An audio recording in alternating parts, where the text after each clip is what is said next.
수치는 비슷한데 센서리적으로 맛이 달라져 있다. 이게 굉장히 중요한 포인트니까.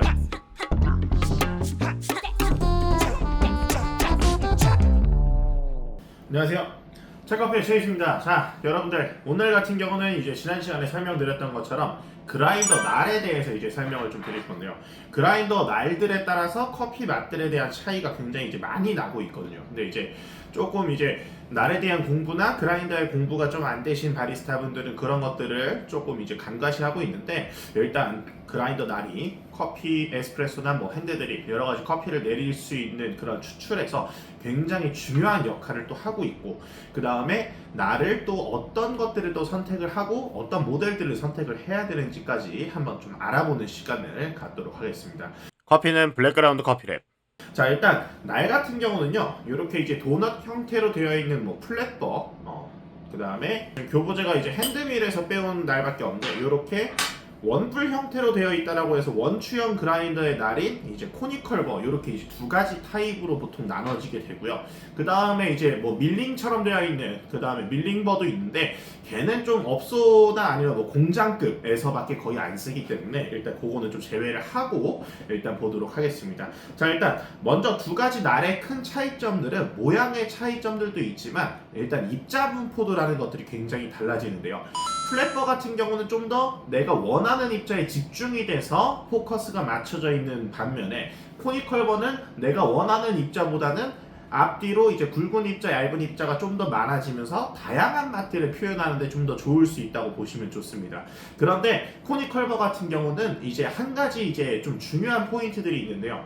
일단 어떤 거냐면은, 보통 바리스타가 입자라는 것들을 조절을 하게 되면은 시간이 이제 에스프레소의 시간이나 뭐 추출되는 시간들이 뭐 느려지거나 빨라지거나 이렇게 이제 바뀌어야 되는데, 코니컬버 같은 경우는 안 바뀌는 경우들도 있어요.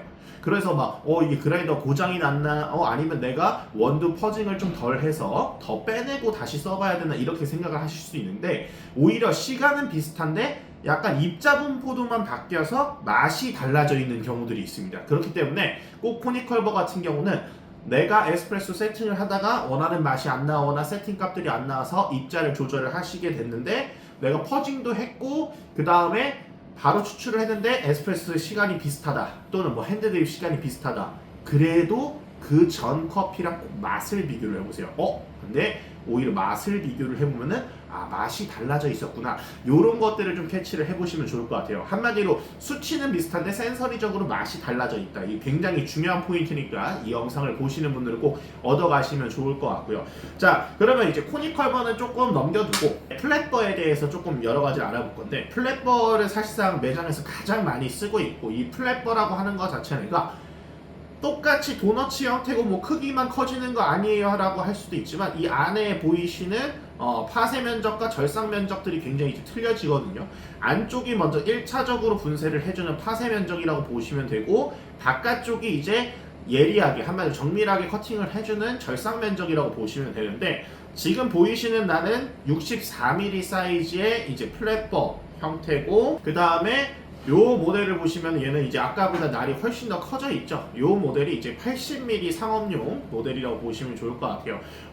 일단은 바쁜 매장에서는 당연히 큰 날일수록 발열이 더 적을 것이고 분쇄 속도가 빨라서 매장에 음료들도 많이 빨리 나갈 수 있게 되고요. 그 다음에 날이 커지게 되면은 발열이 왜 적게 나냐면은 64mm보다 회전을 조금 덜 해도 돼요. 한마디로 조금만 회전을 해도 원하는 도지양만큼이 다 분쇄가 되기 때문에 큰 날 같은 경우들이 일단 어떤 게 좋아요? 분쇄되는 속도나 발열에 대해서 굉장히 떨어질 수 있다. 그럼 발열이 나면 왜 안 좋으냐? 발열이 나면요, 내가 원하는 세팅값보다 갑자기 에스프레소가 빨라지는 현상들이 좀 일어납니다.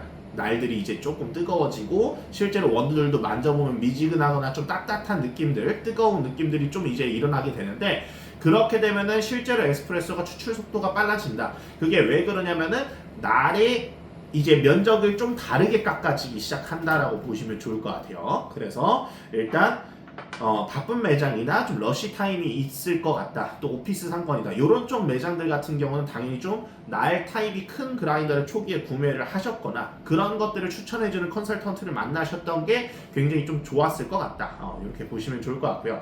자, 그러면 이 두 가지 날들은 이제 모양이 비슷한데, 얘는 이제 디팅 회사의 그라인더 날 중 하나인데, 둘 다 이제 80mm 버예요. 둘 다 80mm 버고, 근데 보시면은 모양이 조금 틀리죠. 아까 말씀드렸던 파쇄 면적이랑 끝으로 갈수록의 절삭 면적들이 이제 좀 달라지는 것들을 보실 수가 있을 거예요. 그 다음에 우리가 가장 많이 사용하고 있는 마이코닉 EK43의 날들을 또 살펴보면요, 또 요렇게 이제 달라집니다. 마이코닉 EK43은 98mm 버기 때문에 굉장히 좀 큰 편에 속할 수 있고, 플랫번데도 모양이 좀 다르죠. 마이코닉 EK43 같은 경우는 파쇄 면적이 두 군데밖에 없어요. 보시면 파쇄 면적이 여기랑 여기 이렇게 두 군데밖에 없고 절삭 면적이 많아지죠. 그래서 원하는 포커스에 맞는 입자들을 얻기에는 굉장히 좀 좋을 수 있어요. 근데 저는 조금 뭐랄까 제 개인적인 취향으로는 좀 안 좋아하는데, 왜 그러냐면은 너무 원하는 입자들이 많이 나오다 보니까 좀 커피의 다양성이나 그런 맛들이 좀 많이 떨어집니다.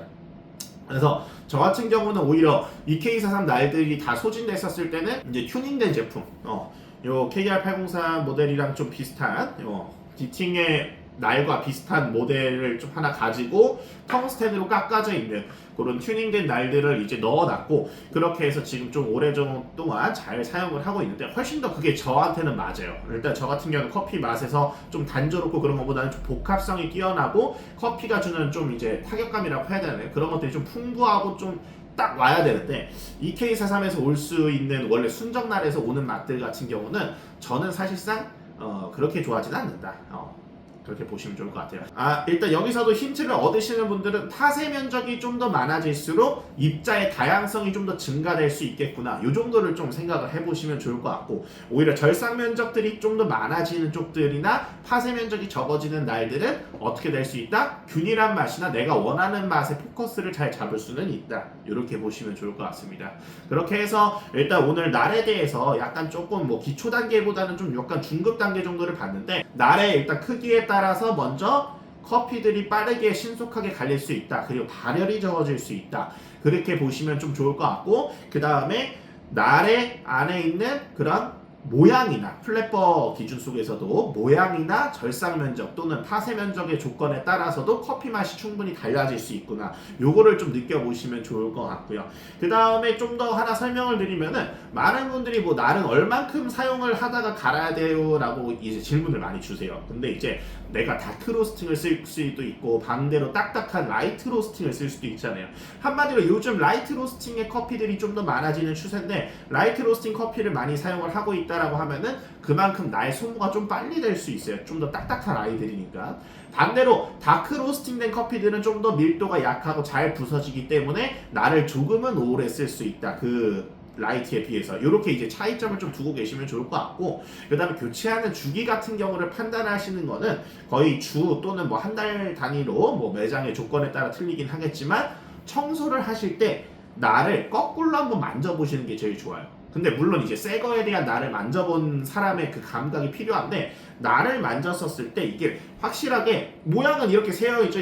얘는 다 사용이 된 날이거든요. 그러면은 거꾸로 만져보면은 좀 까끌까끌한 면들이 원래 살아있어야 되는데, 그 까끌까끌한 면들이 없어져 있다라고 하면은 날들이 좀 이제 갔구나. 또 반대로 원래 내가 한 4초, 5초 때 분쇄되는 커피가 있었는데 막 이제 7초, 8초가 넘어간다. 분들을 커팅을 하고 있어야 되는데 이제 비벼서 으깨기를 하는 거예요. 그러면 이제 미분이라는 양들이 굉장히 많아지고 커피의 추출 속도도 느려지고 분쇄 속도도 느려지고 발열도 심해지기 때문에, 일단 그렇게 됐었을 경우에는 날을 교체하는 시기가 이미 지났거나 빨리 교체를 해줘야 된다라고 판단을 하시면 좋을 것 같습니다. 커피는 블랙그라운드 커피랩.